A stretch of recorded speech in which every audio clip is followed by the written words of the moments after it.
Morning বন্ধুরা, তোমরা সবাই কেমন আছো? নিশ্চয়ই ভালো আছো, সুস্থ আছো, এবং আমি তো নিশ্চয়ই ভালো থাকবো। Welcome to my channel Mantu daily ব্লগে।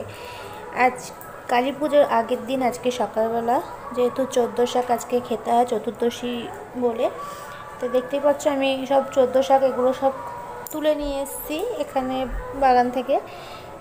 আর একরকম শাক, যে কোনো একরকম শাক বাজার থেকে কিনে নিয়ে আসা হবে, কারণ তো অল্প অল্প শাক যেহেতু, তো একরকম শাকের মধ্যে এই সমস্ত শাকগুলো কেটে মিশিয়ে রান্না করা হবে। তাই 14 শাক খাওয়ার একটা নিয়ম আছে, 14 শাক খেয়ে 14টা প্রদীপ সন্ধ্যাবেলা জ্বালানো হবে। ওইদিকে প্রদীপও সাজানো আছে, সন্ধ্যাবেলা প্রদীপ জ্বালাবো বলে।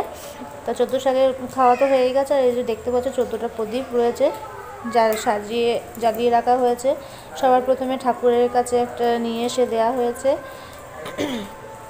এবং বাইরে যেখানে যেখানে অন্ধকার আছে সেখানে এই প্রদীপ একটা একটা করে দেওয়া হবে।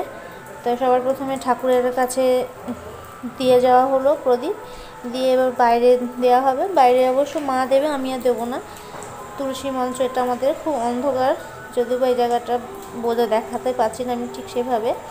এটা আমাদের তুলসী মঞ্চ, এই তুলসী মঞ্চের এখানে দুটো প্রদীপ মা দিয়ে দিয়েছে। আর যে বাকি যে প্রদীপগুলো আছে সেই প্রদীপগুলো মা একটা একটা করে চতুর্দিকে দিয়ে দেবে। দেখো খুব সুন্দর লাইটিং হয়েছে পাশের বাড়িতে, এটা দেখতে খুব সুন্দর লাগছে। এই কালী পুজোর দিনটা সত্যি খুবই ভালো লাগে।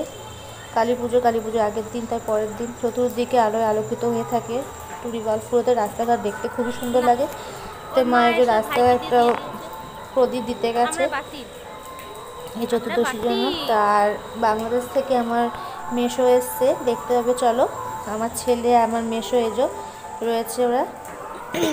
তো আমার ভিডিওটা কেমন লাগলো নিশ্চয়ই আমাকে কমেন্ট বক্সে কমেন্ট করে জানিও। আর ভালো লাগলে লাইক করো, আর প্লিজ যদি ভালো লাগে তাহলে ভিডিওটাকে শেয়ার করো। আর যারা এখনও সাবস্ক্রাইব করোনি তারা সাবস্ক্রাইব করো।